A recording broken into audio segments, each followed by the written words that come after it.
Hello again, everyone. This is Peter Skov for Music is a Journey, and I believe we are up to episode 47 now.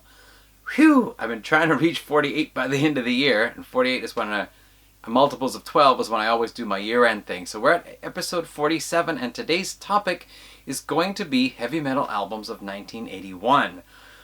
So at the beginning of this year, at least back in February, I did this very long two-part video about albums released in 1971, and it was basically heavy rock, hard rock, heavy psychedelic rock, progressive rock, all that sort of thing. And in fact, I think I might have actually done 71 albums, like talked about 71 albums. So why was such a long video?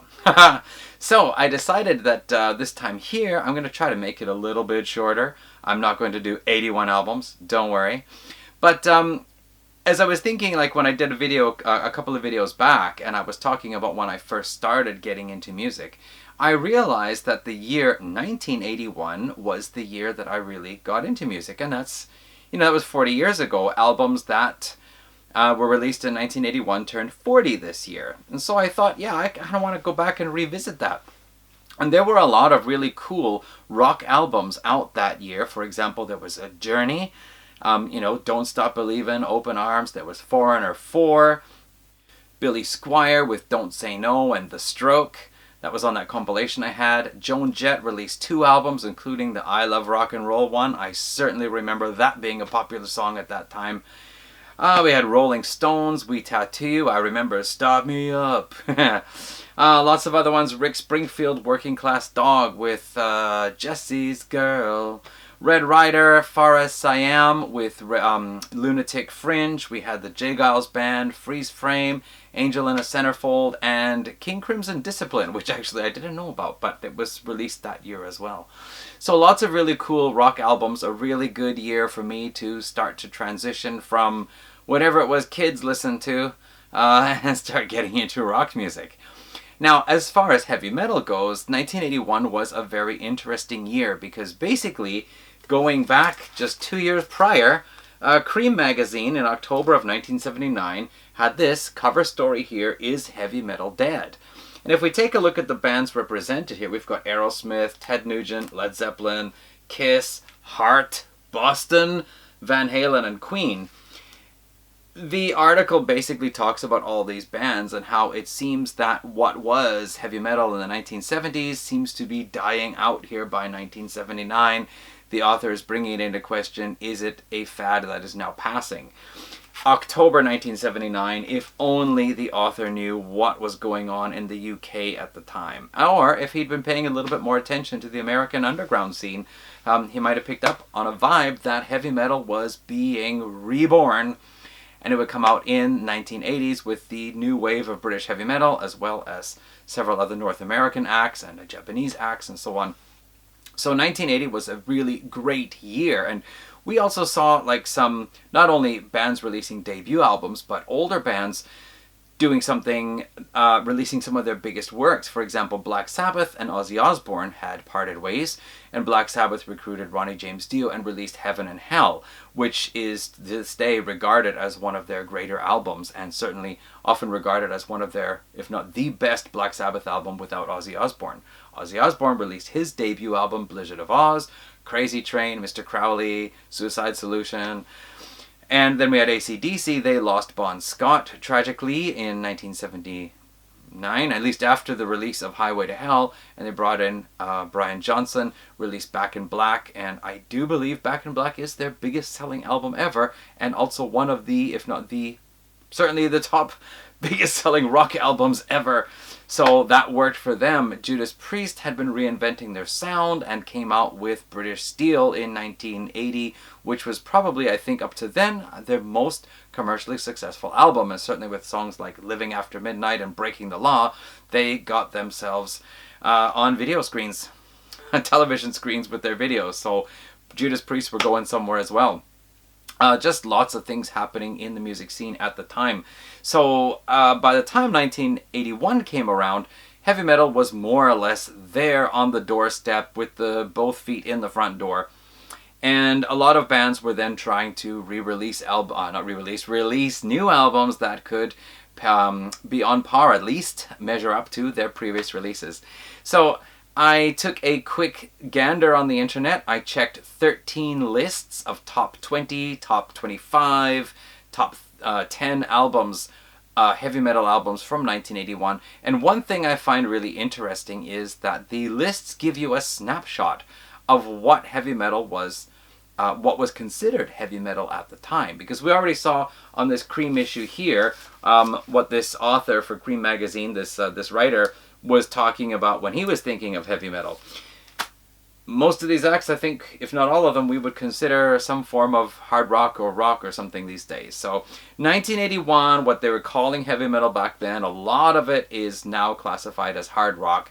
Some of it was actually just rock that was a little bit hard.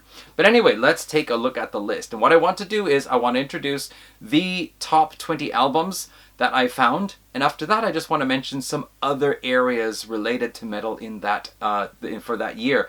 Now, as I said, I checked 13 lists, and what I did was anytime an album appeared in the top 20 of a list or was in the top 10 list, I gave it one little red dot. And after checking 13 lists, obviously the album that got the most red dots was the #1 position. And the albums that got the fewest red dots were in the lower end of things. So what we're going to do now is take a look at what I found out. Here are the top 20 heavy metal albums, hard rock too, of 1981.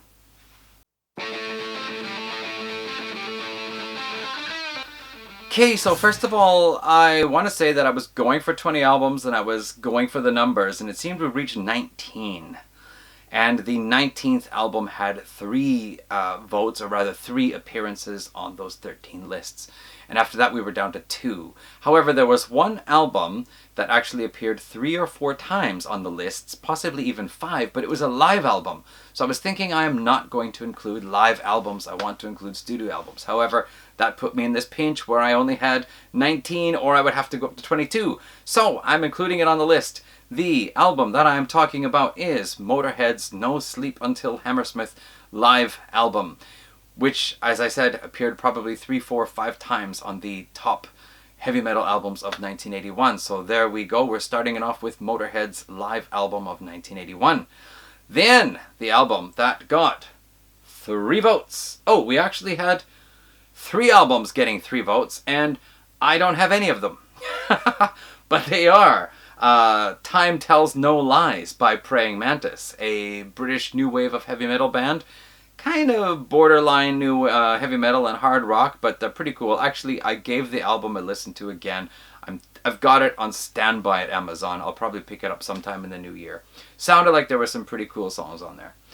Then Michael Schenker Group, MSG. My best friend loved Michael Schenker. I didn't have this one. I had a couple of other ones. But anyway, the MSG titled album also appeared on 3 of those lists I checked. And then Accept Breaker. Now, I never heard the Breaker album. I heard the 2 that came before, and I heard the 3 that came after. But what's interesting is that Breaker is the album before Restless and Wild, which was probably their first really big album to hit internationally. And then, of course, Balls to the Wall after that, which was just, I think, the album that launched them totally into the mainstream. However, Breaker was kind of interesting, so I gave it a cursory listen on YouTube. Sounds kind of interesting, so I've got that on standby as well. And that concludes the 3 albums that appeared on 3 of the 13 lists. So now up to number 4. Only one album appeared 4 times, and that was Judas Priest's Point of Entry. This is a very curious album in the Judas Priest catalog, of course, because British Steel was really bringing out that kind of short, snappy, 3-4 minute heavy metal song that they established as, I guess, the leaders of the heavy metal pack at the time, bringing heavy metal in new directions and showing the way and coming up with the leather and studs uniform and everything, costume. And then they came around and did this album here, which was more of a hard rock album, or, I don't know, probably more musically advanced than hard rock, but it wasn't really as heavy as what they'd been doing on the albums before. So kind of a curious one, and then they reset themselves and came up with Screaming for Vengeance a year later. But yeah, depending on where you stand, this is either a good album or it's an okay album. And there are a few songs I liked. I remember Heading Out to the Highway was one of the songs I learned how to play on guitar.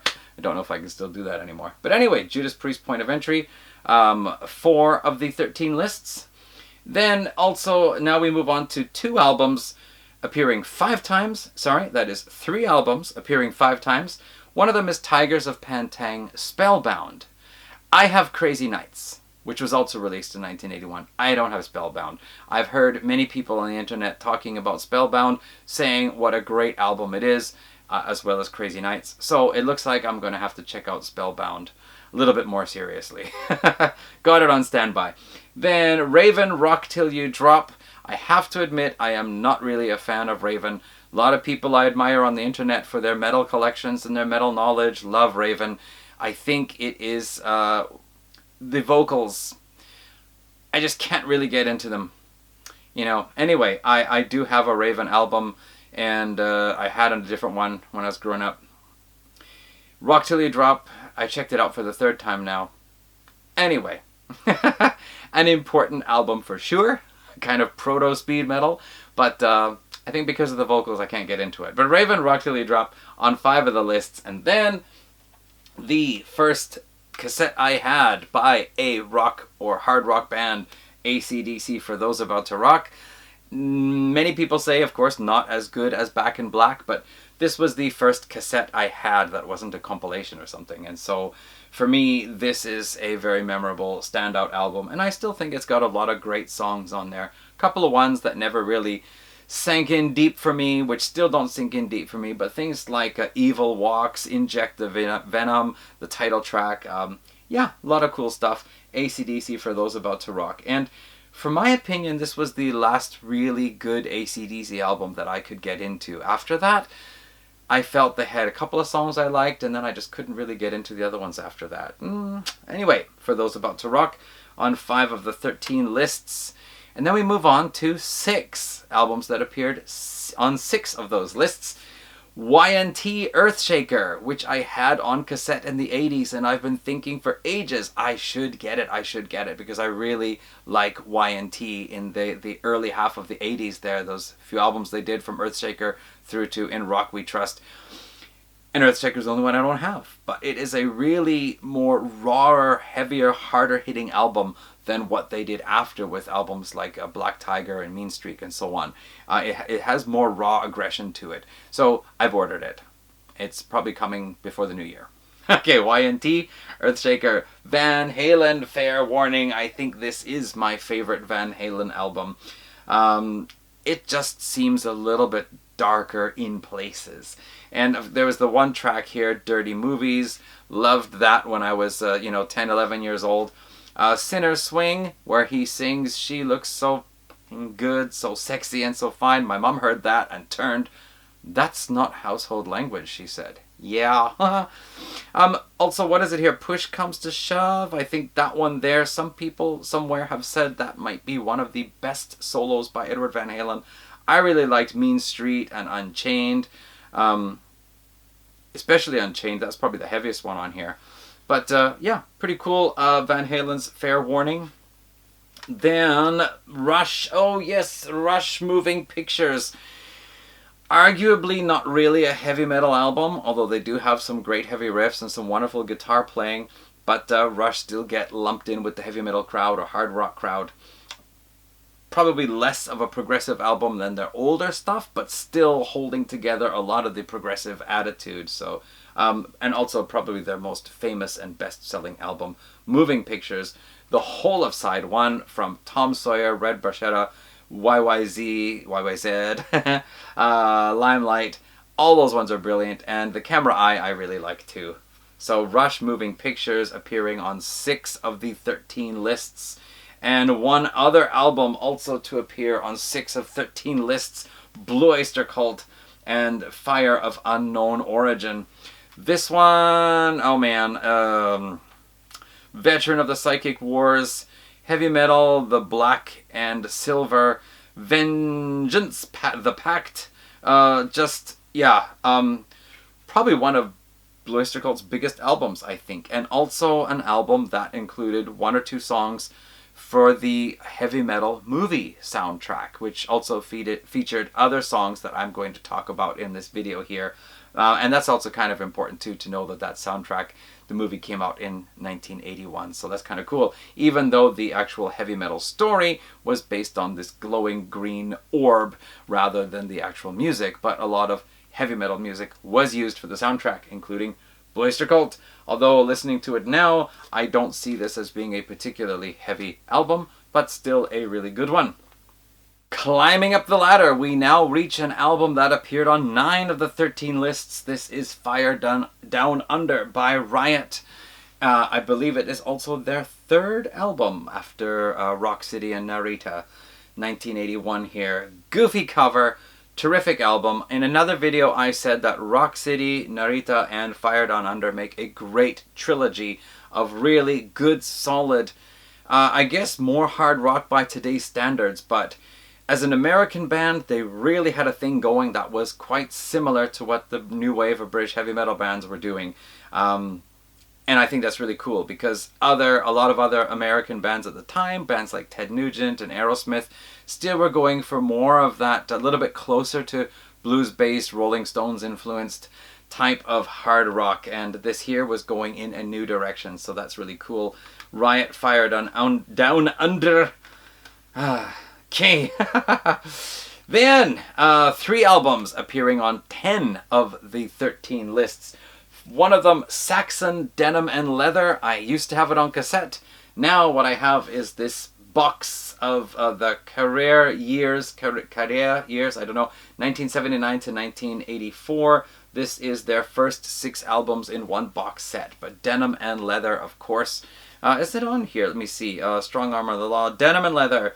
These songs include Princess of the Night, Never Surrender, Play It Loud, and of course the title track, Fire in the Sky. And yeah, a really cool album. Is this actually their first 7 albums? Oh, there's an EP on here as well, yeah. So, Saxon, Denim and Leather. Yeah, that's where they sang. Where were you in 79 when the dam began to burst? Talking about the new wave of British heavy metal. Okay, cool. Then, let's see here. Also on 10 of the 13 lists. Also on 10 of the 13 lists was Motley Crue's debut album, Too Fast for Love, which I never had, but seeing it appear so many times, I thought maybe it is finally time for me to hear it. So I've ordered it. Should be arriving during the week, not in time for this video. But anyway, Motley Crue's Too Fast for Love is one of those albums that appears on a lot of lists for the best heavy metal albums of 1981, which is what we're talking about. And of course this one here, surprisingly, it only appeared on 10 out of 13. I just kept seeing it over and over again, and in the end I realized I only had 10 little red dots next to it. But here's Iron Maiden Killers with their 2nd album and the last album with Paul Di'Anno on vocals before Bruce Dickinson would come in. And also in 1981 was Samson's album Shock Tactics, which has Bruce Dickinson on vocals there, and I believe his last album with Samson before he moved on to Iron Maiden. So here we have it, Killers. I never had this in the 80s. I had the Made in Japan live album, which featured some of the tracks from here, which was also released in 1981, and which also appeared on some lists. But yeah, Killers, I picked it up much later on in life, so I haven't really become as familiar with it as I am with the rest of Iron Maiden's 1980s output, which I had all on cassette back then. Killers, 10 lists. Moving up to 11 now. One of also the first albums I ever got, Black Sabbath Mob Rules, 1981, the 2nd album with Ronnie James Dio on vocals, and also I believe the first album featuring Vinny Appice on drums. 2 Italian Americans and 2 Britons playing in Black Sabbath here now, and for me this is still one of my favorite Black Sabbath albums. I really love all of side 1 and most of side 2. What can I say? Yeah, I remember now a funny story. This was my introduction to Black Sabbath. And my introduction to Ozzy Osbourne was Blizzard of Oz. So, I had the idea that Ozzy Osbourne and Black Sabbath were separate performing acts. And then one day one of my friends told me, oh, Ozzy Osbourne, he helped get Black Sabbath started. So I thought that meant that Ozzy Osbourne knew the guys and got them together and said, you guys should form a band because I think you guys will work really well together. And they did. I had no idea Ozzy Osbourne was the original vocalist of Black Sabbath.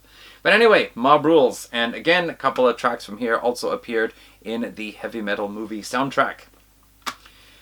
12. We have 2 albums appearing on 12 of the 13 lists. One of them, very important album in extreme heavy metal history. Here is Venom's debut, Welcome to Hell. An album that was not really highly regarded at the time and was later regarded as having poor musicianship and not very good recording quality. But because this is kind of the beginning of the thrash metal scene official, a beginning point of the black metal scene, the first wave of black metal, not really either of the two, but kind of a good, like a germinating point. This album is regarded very highly for its significance in the history of heavy metal, particularly extreme heavy metal. New wave of British heavy metal, but nothing like what most other new wave of British heavy metal bands were doing. Venom, Welcome to Hell, on 12 of 13 lists, and one other on 12 of 13 lists is Def Leppard's High and Dry, their second album and their first album with Mutt Lange producing, who later on went and produced their Pyromania and Animalize, Hysteria albums. Anyway, this shows a transition from the very first album on through the night. There is a change in the sound is getting bigger, the sound is reaching more for that more mainstream audience. Bringing on the Heartbreak was the big kind of power ballad from this album here. And, you know, I had this in the 80s and I didn't listen to it for a couple of decades. I bought this a couple of years back and listened to it again. It's pretty good, solid rockin' album. In fact, I think I might actually even like it better than Pyromania. But anyway, Def Leppard, High and Dry, on 12 of 13 lists. One album made it to all 13 lists, and I used to have it on cassette. I don't have it now, but... Alright, hold up. We're recording a new ending to this video here, because I do have the #1 heavy metal album of 1981. Yeah, so I ordered it, and by the time I finally got it, I still hadn't been able to get around to putting this video up yet. Here it is, Ozzy Osbourne, Diary of a Madman, the album that appeared on all 13 lists I checked, and the only album to appear on all 13 lists that I checked. This is Ozzy Osbourne's second album as a solo artist. This is the final album with Randy Rhoads on guitar, and also the final album with Lee Kerslake on drums. And there is a very interesting story behind this album that I didn't know about until just last September. As you may have heard, drummer Lee Kerslake, he actually died last September. He passed away.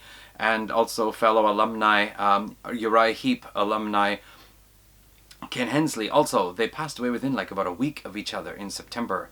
Here this past 2021 September.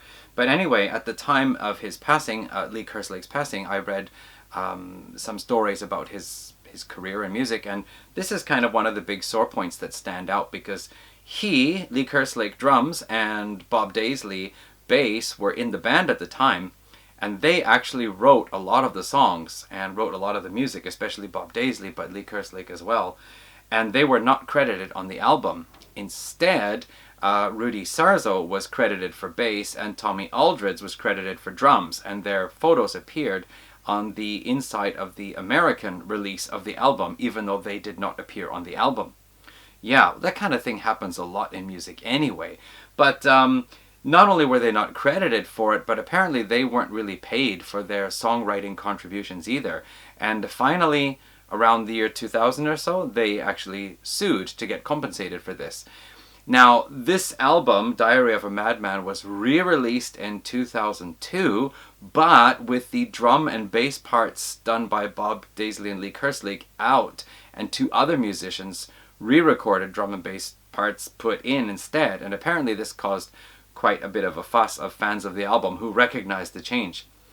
At the time, Sharon Osbourne said, well, Lee Kerslake and Bob Daisley had sued Ozzy Osbourne and he was really upset about it, so he wanted to re-release the album without their contributions on there.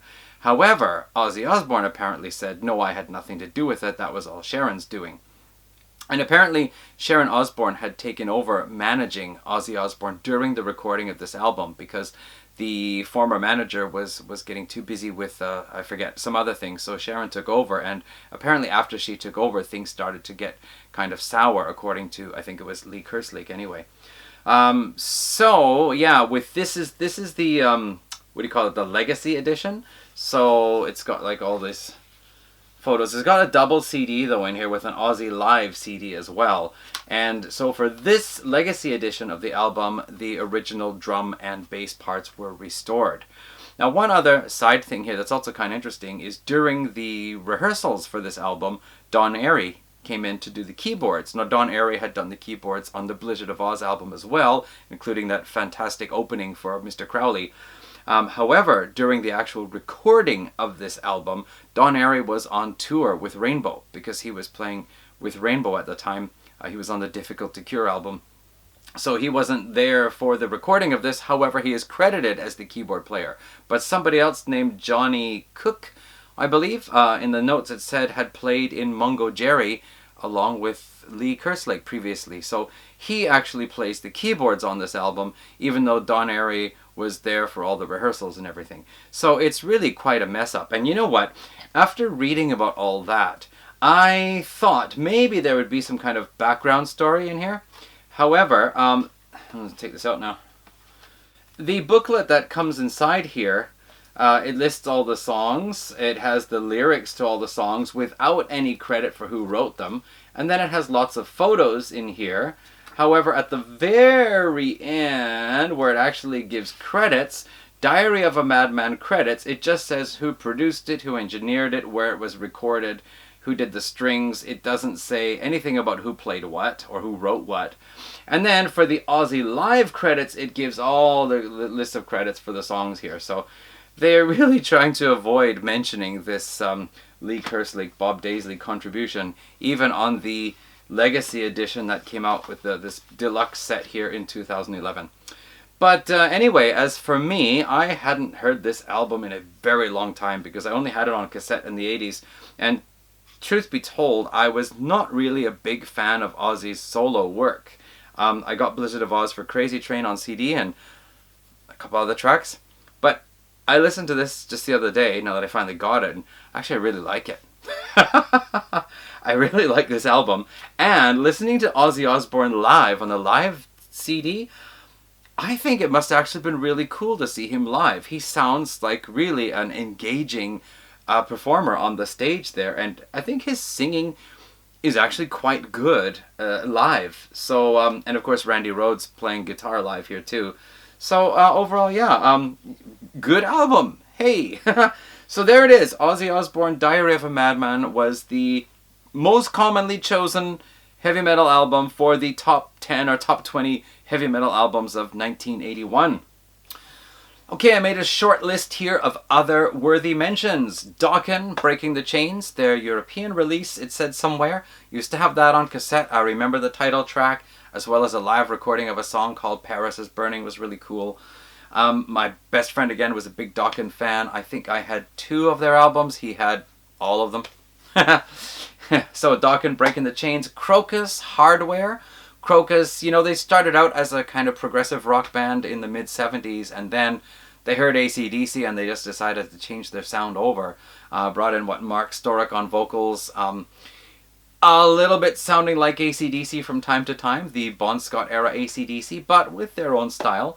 I always liked Crocus. I never had Hardware. Now I'm checking it out. There's a song called Smelly Nelly. Kind of weird, but the rest of the album does sound pretty good. And then Cirith Ungol. Now this is a band whose name I kept hearing when I was checking out the roots of doom metal, and I've never heard them before. But an American band that actually formed way back in late 1971 and released their debut album finally in 1981, Frost and Fire. So it was a chance for me to check this out, and I was actually really impressed because, as I said, a lot of the American bands at the time were in the vein of like Ted Nugent or Aerosmith, but it seems to me now that there was this other movement happening in the American heavy metal scene which was going to develop in two directions. One direction being the more doom metal style with St. Vitus and Trouble, and the other direction being into the more American power metal scene, including Sirathungal, Virgin Steel, and there were a couple of other bands too, like Legends name keeps showing up, and what I heard from them, they also were doing something more like the new take on heavy metal, as opposed to the kind of more blues-based hard rock style that was prominent in the 70s. Girls' School Hit and Run, an album which a couple of times I've put on standby to get, and then it disappears, and it's a little bit expensive to get now. Holocaust, one of the new wave of British heavy metal bands, the Nightcomers, their album, almost got it one time. It does sound really interesting. Loudness from Japan, The Birthday Eve, their debut album. Rainbow, Difficult to Cure, an album which is really cool because, of course, you got Richie Blackmore. You also have Don Airey, who's currently with Deep Purple, doing the keyboards on that one there. You have Roger Glover on bass. One of my, I think it was my very first Rainbow album too, so that one also has kind of a meaning for me. Gillan, Ian Gillan's band released Future Shock and Double Trouble in that year. Double Trouble, I believe, being a double album too, so that's basically 3 albums they released in that year. Samson, Shock Tactics, I mentioned, with Bruce Dickinson on vocals, and Whitesnake, Come and Get It, my first Whitesnake album, and still one of my favorites. Not really metal though, more of, again, this kind of blues-based hard rock and, you know, good stuff. Anyway, that is other albums worthy of mention. Got 2 more short lists to mention. Actually, a very short list, just what was happening in the Canadian scene at the time. Lips of Anvil basically released the first Anvil album, although it was basically a Lips album that was called Anvil, and then it was called Hard and Heavy. But anyway, basically the first Anvil album. Apparently, I've never heard anything from it, but apparently quite different from the next Anvil album, Metal on Metal, which was really an album to fit right in with where heavy metal was going next. But Hard and Heavy, not so sure. April Wine, a long-time running band from Canada. First album came out in 1971. Nature of the Beast, one of their more harder rocking albums. One I do recommend if you're interested in that more hard rock style. Helix, Black Leather and White Lace. I think it was their second album on a kind of lower label before they moved up and did No Rest for the Wicked and later on Walking the Razor's Edge. So I think this was their second and last album as a kind of more obscure band. So Black Leather and White Lace. Santers, a Canadian melodic hard rock band. Rock, hard rock. Anyway, their first album, Shot Down in Flames. The title inspired by the AC/DC song with Bon Scott. And I believe the song title track was actually dedicated to Bon Scott.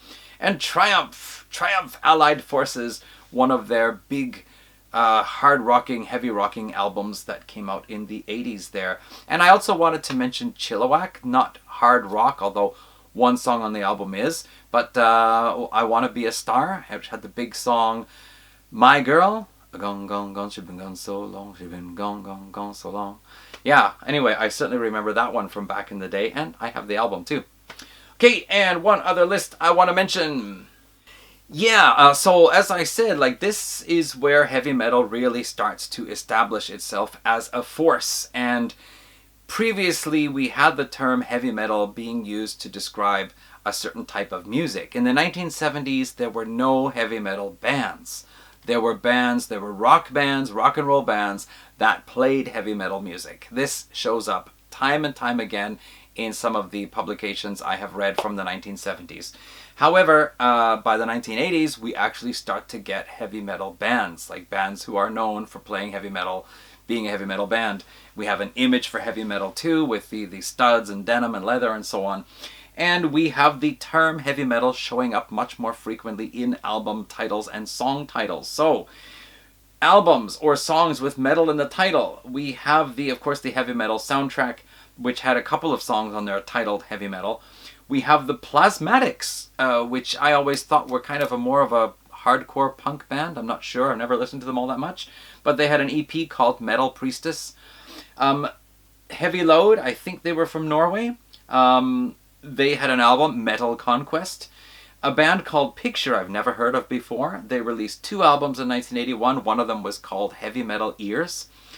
And some band, I don't know, saw them on a list. Their name was Riff. Their album was Rudas du Metal. Are they French? An album called, a band called Heavy Metal Army with a self-titled album in 1981. And then Sammy Hagar's Standing Hampton album had a song called Heavy Metal on it, which was exactly about the heavy metal scene. Mentioning denim and leather and this kind of thing. So yeah, heavy metal. All right. Okay, yeah, so that is all I'm going to say about heavy metal in 1981, because otherwise it's going to be another effing long video. So there we go. As we wrap up 2021, these albums I talked about here are all 40 this year. So I guess I'm going to have to do 1972 and 1982 next year, huh? Okay, anyway, I've got one more video to do for the year. I'll get to it when I get to it, but it's going to be before the end of the year, that's for sure. Alright, thank you for watching today. Hope you found something of interest. Hope I reminded you of some great albums. Hope you were inspired to listen to music. That's all I got. See you next time. Thanks for watching. Bye.